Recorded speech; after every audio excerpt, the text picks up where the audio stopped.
The notification came at 6:37 in the morning, 3 days before I was supposed to close on my first home. I was still in my scrubs from a double shift, standing at the kitchen counter of my rented studio apartment in Charlotte, waiting for coffee to finish brewing, when my phone lit up with an alert from my bank. It wasn't a fraud warning. It wasn't a promotional offer. It was a balance notification I had set up myself, the kind that fires when an account drops below a threshold. The threshold I had set was $5,000. My savings account, the one I had been feeding for 6 years. One paycheck at a time, one skipped vacation at a time, one I can't make it to dinner, I'm working at a time, had just dropped to $4,218. I had put $63,000 in that account by 7 o'clock that morning. I didn't scream. I didn't cry.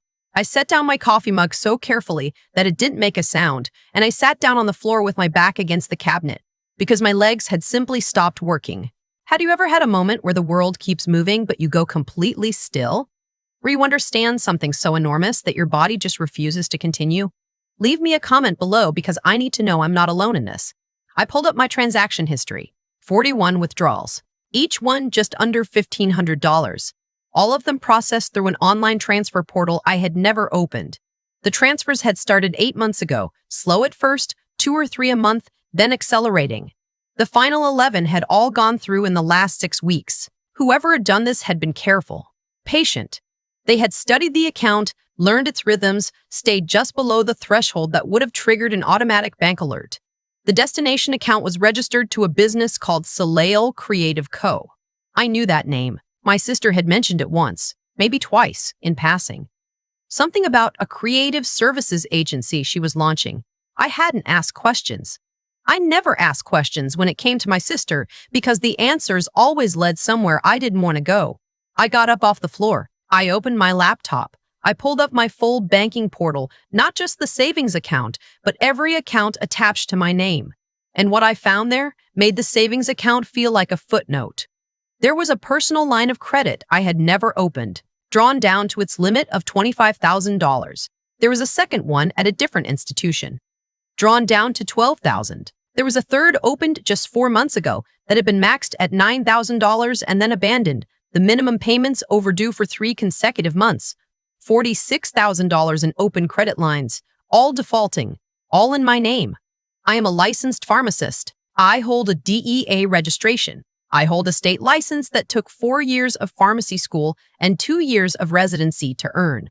A financial default of this scale, tied to fraudulent accounts, can be reported to my state licensing board. It can be classified as conduct that demonstrates a lack of professional fitness. It can be grounds for suspension. They hadn't just stolen my money. They had put a knife to the throat of everything I had built. I did not call my sister. I did not call my mother.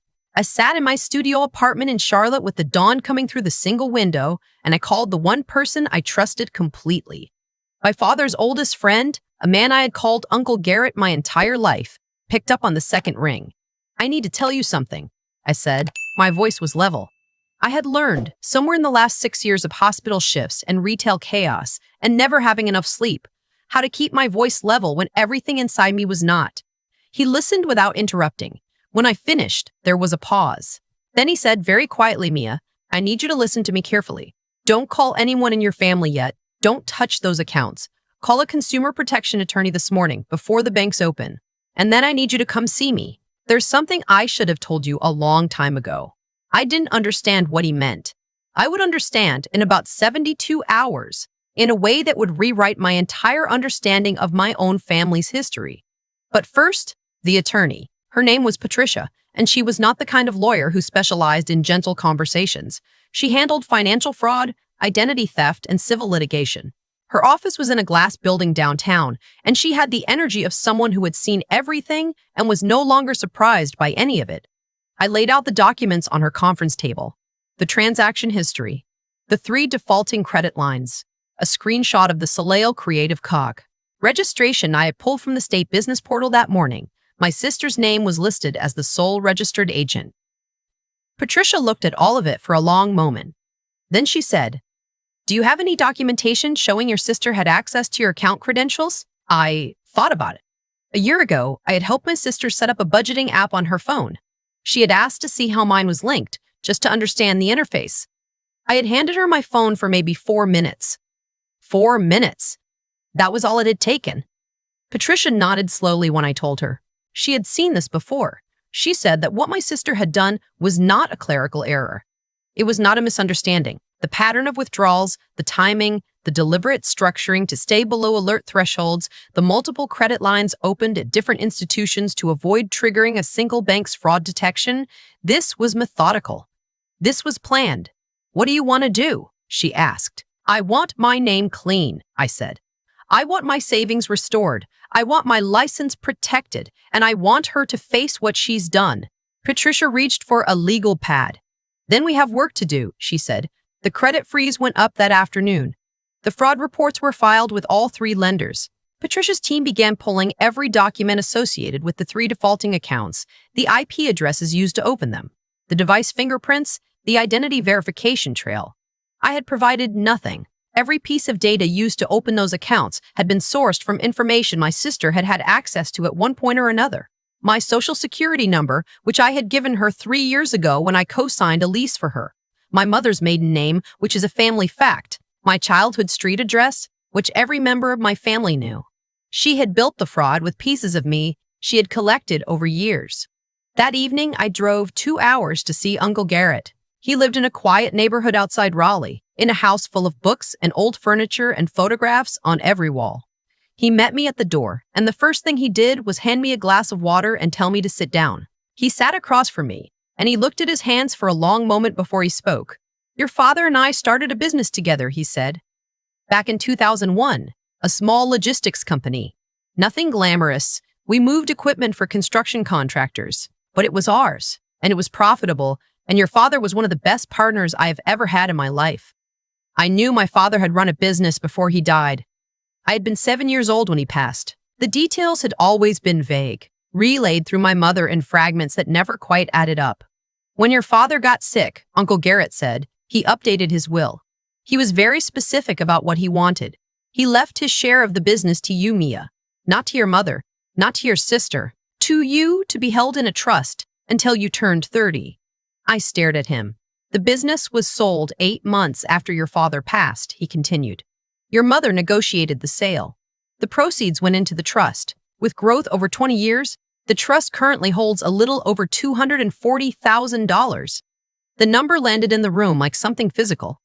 Your mother knows about the trust, he said. She has always known, and your sister found out about it approximately 1 year ago, when your mother, I believe, told her. 1 year ago. 8 months before the first fraudulent withdrawal had appeared in my account. I understood then what my savings account had been. It had not been the target. It had been the practice run. My sister had been testing a method, building her confidence, before she moved on to the larger goal, discrediting me, damaging my finances, and positioning herself to challenge the trust disbursement when I turned 30. My 30th birthday was 4 months away. Why didn't you tell me? I asked. My voice was still level. I had used up whatever was going to break a long time ago. Maybe in Patricia's office, maybe on the floor of my kitchen that morning. What was left was just clarity. Uncle Garrett looked at me with something that was not quite guilt and not quite grief, but lived somewhere between the two. Your father made me promise, he said, that I wouldn't tell you until you were ready. He was afraid that if you knew about the money when you were young, it would change you. He wanted you to build your own life first, to know that you could stand on your own. And then, he said, when you've proven it to yourself, give her the rest. He reached into the drawer of the side table next to his chair and pulled out an envelope. He held it out to me. This is a letter your father wrote to be given to you along with the trust documents, he said.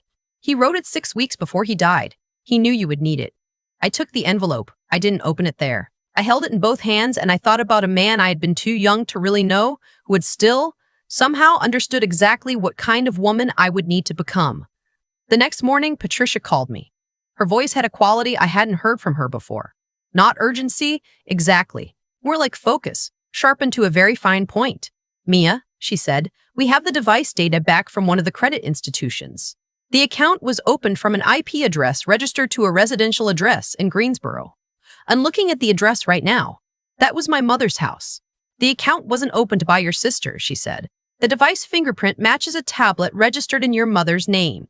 Your sister may have been the registered agent on the business, But your mother opened at least one of the credit lines herself. I sat with that for a moment. So it wasn't just my sister. No, Patricia said. It appears it was both of them. I'd spent my adult life understanding my family through a particular framework. My sister was impulsive, careless, perpetually starting projects she never finished, perpetually in debt she expected others to manage. My mother was the enabler, the one who smoothed things over, who made excuses, who called me asking for help with a softness in her voice that made it hard to say no. What I had never let myself fully see was that the softness was a tool, that the excuses were cover, that every time I had stepped in to help, I had been stepping into a role they had designed for me. Not the daughter, not even the responsible one. The resource. The one whose success existed to be drawn from. I was not angry in the way I expected to be. The anger I felt was not hot. It was extremely cold, and it was very precise, like the moment before you make a difficult decision and your hands go perfectly steady. Patricia filed the amended fraud report that afternoon to include the additional institution and the device evidence. The civil claim now named both my mother and my sister. I did not call them. I did not warn them. I let Patricia's team keep working. 4 days later, my sister showed up at my apartment. I saw her through the peephole before I opened the door, standing in the hallway in a yellow jacket I recognized, the one she'd bought the same week the first fraudulent withdrawal had hit my account. She looked like herself. That was the thing that struck me. She looked completely like herself, like someone who believed the situation was still manageable, still something she could talk her way out of. I opened the door. I didn't open it wide. I stood in the gap and I looked at her, and I waited. She smiled first. She always smiled first. She always smiled first, she said. Her voice had that particular softness in it, the register she used when she wanted something. We need to talk. I think there's been a misunderstanding. A misunderstanding, I said. The smile flickered. She looked past me into the apartment, trying to see if I was alone, trying to read the room before she committed to a strategy. Whatever the lawyers are saying, she said, it's not what it looks like. The business accounts were just a temporary measure. I was going to pay everything back. I would never actually hurt you. I looked at her for a long moment. I thought about all the times I had accepted a version of this speech. Different words, same architecture. The minimization, the reframe.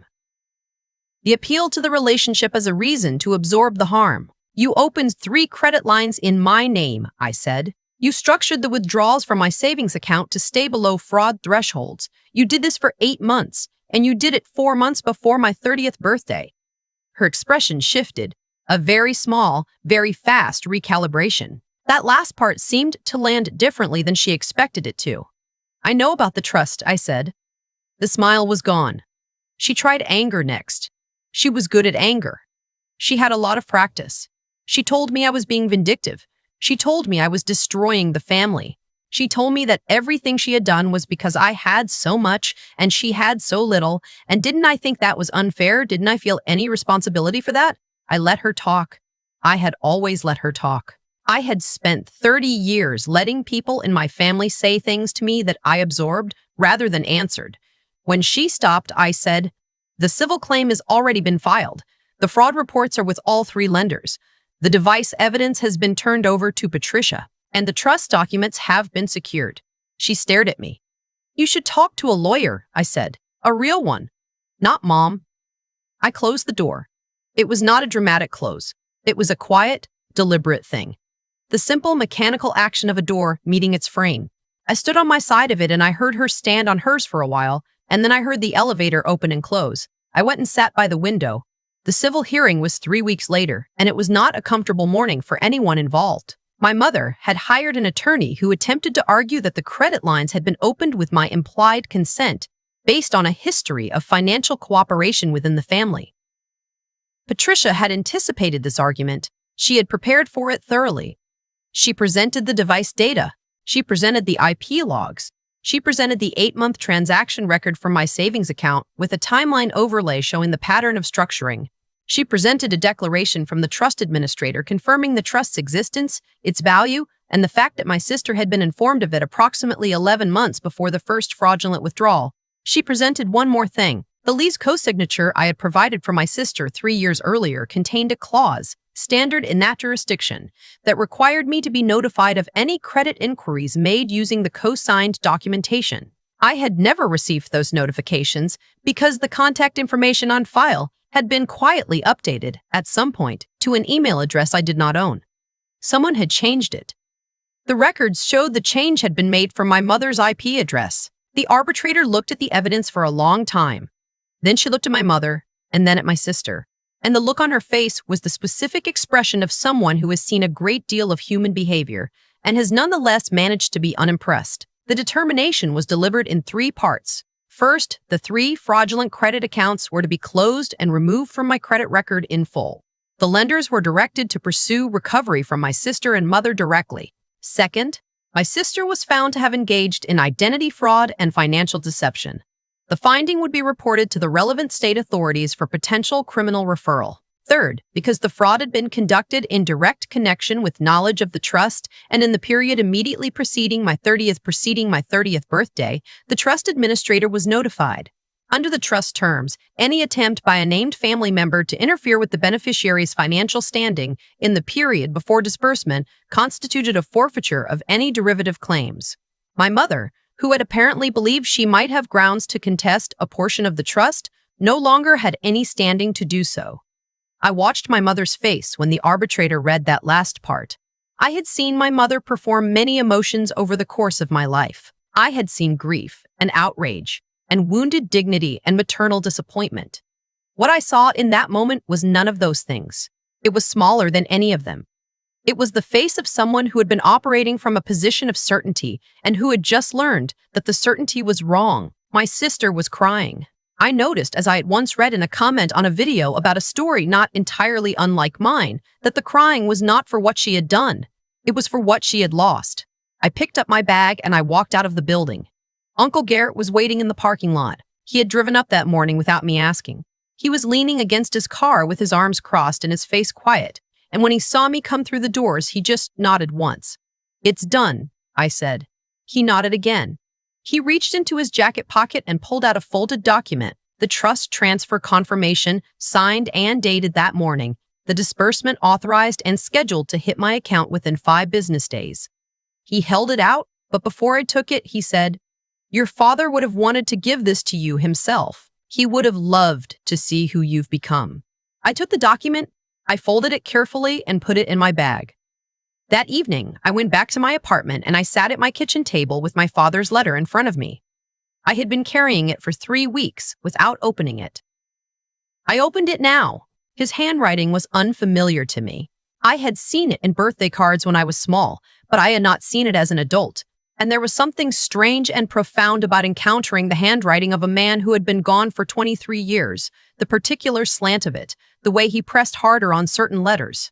He didn't write about the money. He barely mentioned it. He wrote about the version of me he imagined I would be by the time I read the letter, a woman who had figured out how to take care of herself, he said, because you were always going to be the one who figured it out. He wrote that he hoped I had surrounded myself with people who saw my worth, without needing me to prove it with what I could provide. He wrote that he had set the trust up not because he thought I would need rescuing, but because he wanted me to have options. Because options, he said, are what freedom actually looks like. He ended the letter with a single line that I have not been able to stop thinking about since. The people who love you will never need you to make yourself smaller to make them feel bigger. I read it twice. Then I set it down and looked out the window at the Charlotte skyline. The same view I had looked at 1,000 times from the same apartment, and for the first time it felt like something I had chosen rather than something I had settled for. My savings account was restored. My credit was cleared. My license was safe. My father's trust would close in 4 business days. I had spent 30 years believing that my family was the ground I stood on. I had paid to maintain that ground, sacrificed for it, shrunk myself to fit the space they allotted me. What I understood now, sitting alone in the apartment I had rented for 6 years while saving $63,000 one paycheck at a time, was that the ground had not been ground at all. It had been a transaction. The moment I stopped paying into it, it had revealed itself for what it was. I was not sad about it. That surprised me. But it was true. I was not sad. I was extraordinarily clear. There is a version of this story where I am the villain, the cold daughter, The one who involved lawyers, who didn't give her family the chance to make it right. I know that version exists because I heard it from my sister's mouth in my hallway. I expect I will hear it again, from time to time, from people who only receive one side of the story. I am at peace with that, because here is what I have learned. The people who reduce your boundaries to betrayal are always the people who benefited most from you having none. I picked up my phone and I texted Patricia. Thank you. She replied with 2 words. You're solid. I looked around the apartment. I thought about 4 business days from now. I thought about the house I'd been about to close on, the one I had saved $63,000 toward, the closing I had almost lost. The closing was rescheduled. It was still happening. I was still happening. If you've ever been the one in your family who was expected to hold everything together without anyone asking if you were okay, I see you. Drop your story in the comments. Share this with someone who needs to hear that taking your life back is not the same as tearing something down. And if this is your first time here, welcome to Karma's Turn. You're exactly where you're supposed to be.